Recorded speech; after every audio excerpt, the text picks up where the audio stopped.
আসসালামু আলাইকুম ওয়া বারাকাতুহু। পরিবার রান্নাঘর থেকে শীতাক্ত সাথী ছোট্ট একটা রান্নার ভিডিও আপনাদের সাথে শেয়ার করছি। তো আজকে রান্না হচ্ছে ইলিশ মাছ, অন্যরকমভাবে একটু রান্না করব। তো সেটাই আপনাদের সাথে শেয়ার করছি, কোনো মশলা ছাড়া, মানে ফাঁকি মশলা দিয়ে, কোনো বাটা মশলা মানে রসুন আদা জিরা এগুলো দিব না। তো এই যে কড়াই বসিয়ে দিলাম, করে তেল গরম দিয়ে হয়ে গেছে, পরিমাণ মতো সরিষার তেল দিয়েছি। তো আপনারা চাইলে এখানে সরিষার তেল না দিয়ে সয়াবিন তেল দিয়েও খেতে পারেন। তো আমি কুচানো অনেকগুলোই পেঁয়াজ দিয়েছি, দিয়ে দিলাম স্বাদ মতো লবণ। তো পেঁয়াজটাকে একটু আর কি ভেজে নেব, নরম করে নেব।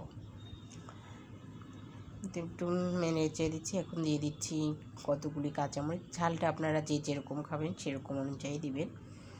তো এটাকে একটু নেড়ে চেড়ে নিচ্ছি যাতে মরিচের কাঁচা গন্ধটা চলে যায়। তো এই পর্যায়ে আমি এখানে দিয়ে দিব হাফ চামচ মরিচের গুঁড়া, হাফ চামচ ধনিয়া গুঁড়া এবং হাফ চামচ হলুদের গুঁড়া। আর কোনো মশলা এখানে ইউজ হবে না, মানে আদা রসুন জিরা কোনো কিছুই দিব না। তো এটাকে একটু ভেজে নিয়ে এখন দিয়ে দিচ্ছি পরিমাণ মতো ঝোলের পানিটা। তো আপনারা যে যেরকম খাবেন সেরকম অনুযায়ী, মানে ঝোলটা যেরকম খাবেন সেই অনুযায়ী পানি দিবেন, কারণ ইলিশ মাছ সিদ্ধ হতে তো বেশি সময় লাগে না। তো আমি সেই অনুযায়ী যে করবো। আর আমি আজকে রান্না করছি ডিমওয়ালা ইলিশ মাছ। প্রত্যেকটা মাছই ঢাকনা দিয়ে যে ঢেকে দিলাম, এখন পানিটা সুন্দর মতো ফুটতে থাকুক। তো যে পানিটা সুন্দর মতো অনেকক্ষণ যাবৎ ফুটে গেছে, এই পর্যায়ে আমি এক এক করে মাছগুলো দিয়ে দেবো। তো বুড়িমার রান্নাঘর পেজটা যারা এখনও ফলো করেননি তারা ফলো করবেন। আর আমার ইউটিউব চ্যানেল রান্নার জন্য, যে এখানে আমি মাঝে মাঝে রান্না ছাড়ি, তো সেটা যারা এখনও সাবস্ক্রাইব করেনি দ্রুত সাবস্ক্রাইব করুন, আর বেশি বেশি করে শেয়ার করুন, কমেন্টসের মধ্যে আপনাদের মতামত জানান, অন্যকে দেখার সুযোগ করে দিন। বুড়িমার রান্নাঘর ইউটিউব চ্যানেলটাকে তাড়াতাড়ি সাবস্ক্রাইব করুন, এবং না দেখে থাকলে দেখুন। আর রান্না ভালো লাগলে অবশ্যই বাসায় রান্না করে খেয়ে দেখবেন, খুবই ভালো লাগবে। তো এই যে আমি এক এক করে সব মাছগুলো দিয়ে দিয়েছি, আমি গোটা পুরো মাছটাই রান্না করলাম।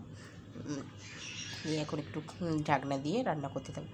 একদম নর্মাল রান্না, আর বেশি সময় লাগে না, খেতেও কিন্তু দুর্দান্ত হয়।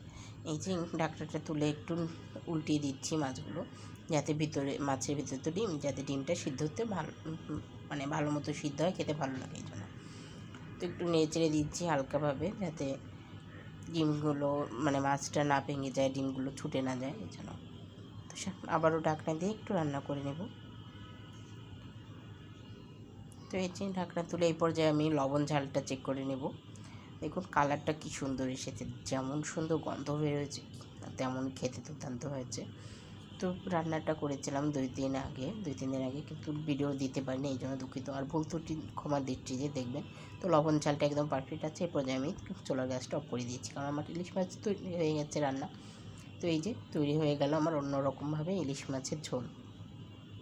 একদম সিম্পল একটা রেসিপি। তো ভালো লাগলে অবশ্যই বাসায় রান্না করে খাবেন, এবং কমেন্টসে আপনাদের মতামত জানাবেন, কে কোথা থেকে দেখছেন সেটাও জানাবেন।